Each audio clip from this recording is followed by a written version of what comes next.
Miyazaki എന്ന ലോകത്തിലെ അപൂർവവും അമൂല്യവുമായ മാവ് കാഴ്ച സന്തോഷത്തിൽ മീൻതുള്ളിയിലെ യേശുദാസിന്റെ കുടുംബം. ചെറുപുഴ പഞ്ചായത്തിൽ മീൻതുള്ളിയിൽ താമസിക്കുന്ന പാറേമാക്കൽ യേശുദാസ് തോമസിന് ജോസ്ഗിരിയിൽ 7 ഏക്കർ കൃഷിസ്ഥലത്തുള്ള തന്റെ തെങ്ങുകളും കവുങ്ങുകളും നശിച്ചതോടുകൂടിയാണ് മൂവാണ്ടൻ മാവിലൂടെ വരുമാനം കണ്ടെത്താനുള്ള പ്രയത്നം ആരംഭിച്ചത്. അങ്ങനെ 5 ഏക്കർ മുഴുവൻ മാവ് കൃഷി ചെയ്യുകയും മാങ്ങയ്ക്ക് പുറമെ വർഷത്തിൽ 1000-ലധികം മാവിൻ തൈകൾ ഉൽപ്പാദിപ്പിച്ച് വിൽപ്പന നടത്തുകയും ചെയ്യുന്നു. ഇതോടൊപ്പം തന്നെ വ്യത്യസ്ത ഇനം മാവിൻ തൈകളോടുള്ള താല്പര്യമാണ് ജപ്പാനിൽ മാത്രം കായ്ക്കുന്നതും ലോകത്തിൽ തന്നെ ഏറ്റവും വിലയുള്ളതുമായ മിയാസാക്കി മാവിൽ തൈകൾ ശേഖരിക്കാനുള്ള ഉദ്യമത്തിലേക്ക് കടന്നത്. അങ്ങനെ പേരാമ്പ്രയിലുള്ള ഒരു നഴ്സറി ഉടമയോട് പറഞ്ഞ് 3 വർഷം മുൻപ് 2 തൈകൾ എത്തിക്കുകയും ടെറസിൽ കൃഷി ചെയ്ത് ഈ വർഷം കായ്ക്കുകയും ചെയ്തു. ഇന്ത്യൻ മാർക്കറ്റിൽ കിലോയ്ക്ക് 5000-ഓളം രൂപ വില വരുന്ന ഈ മാമ്പഴം കേരളത്തിൽ തന്നെ അപൂർവമായി മാത്രമേ കായ്ക്കാറുള്ളൂ. അനുയോജ്യമായ കാലാവസ്ഥയും മണ്ണിൻ്റെ ഘടനയും ആവശ്യമുള്ളതുകൊണ്ടാണ് അങ്ങനെ സംഭവിക്കുന്നത്.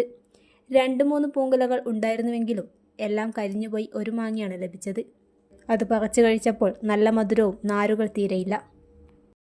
മീൻതുള്ളിയിലുള്ള യേശുദാസേട്ടൻ്റെ വീട്ടിൽ നമ്മൾ കേരളത്തിൽ തന്നെ അപൂർവമായി കായ്ക്കുന്ന ഒരു മാങ്ങയാണ് മിയാസാക്കി. ഇതിന്റെ കളർ കണ്ടു കഴിഞ്ഞാൽ നമുക്ക് മനസ്സിലാവും. നല്ല കളർ, നല്ല പർപ്പിൾ കളറുള്ള ഈ മാങ്ങ ഇത് ലോകത്തിലെ തന്നെ ഏറ്റവും വിലയുള്ള മാങ്ങയാണെന്നുള്ളതാണ്. ആദ്യഘട്ടത്തിൽ ഇത് അപൂർവമായി തന്നെ കിട്ടുന്നതുകൊണ്ട് ലക്ഷങ്ങളുടെ വില മതിക്കുന്നതാണ്. ഇപ്പോൾ ഇന്ന് ഇന്ത്യൻ മാർക്കറ്റിൽ ഏകദേശം 5000 രൂപ വരെയുള്ള കിലോക്ക് വിലയുള്ള മാങ്ങയാണിത്. 35,000 മുതൽ 50,000 രൂപ വരെയെല്ലാം വിലയുണ്ട് എന്നുള്ളതാണ് നമുക്ക് മനസ്സിലാക്കാൻ സാധിച്ചത്.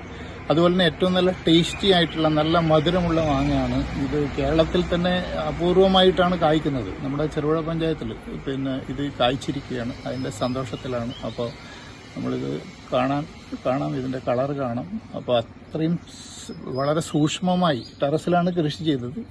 കുടുംബം യേശുദാസേട്ടൻ വളരെ സൂക്ഷ്മമായി 3 വർഷം പരിപാലിച്ചതിൻ്റെ അടിസ്ഥാനത്തിൽ ഒരു 1-2 പൂങ്കുലകളിൽ അതിൽ 2 മാങ്ങയാണ് ശേഷിച്ചത്. അതിൽ 1 കരിഞ്ഞുപോയി. പൂങ്കുലകൾ ഉണ്ടാകാറുണ്ട് നമ്മുടെ നഴ്സറികളിലെല്ലാം. ഇത് കർഷകരുടെ ആവശ്യത്തിനനുസരിച്ചിട്ട് ചില നഴ്സറികൾ ഇത് വിൽപ്പന നടത്തിയിട്ടുണ്ട്. പക്ഷേ ഇതുവരെ ഇത് കാഴ്ചയായി അറിയില്ല. അപ്പോൾ ഈ കാഴ്ച സന്തോഷത്തിലാണ് ഈ കുടുംബം. അതുപോലെ നമ്മുടെ കൃഷിഭവനും ഇങ്ങനെ ഒരു അപൂർവ ഇനം മാങ്ങ ചെറുപുഴ പഞ്ചായത്തിൽ കായ്ച്ചതിൽ വളരെയധികം സന്തോഷമുണ്ട്.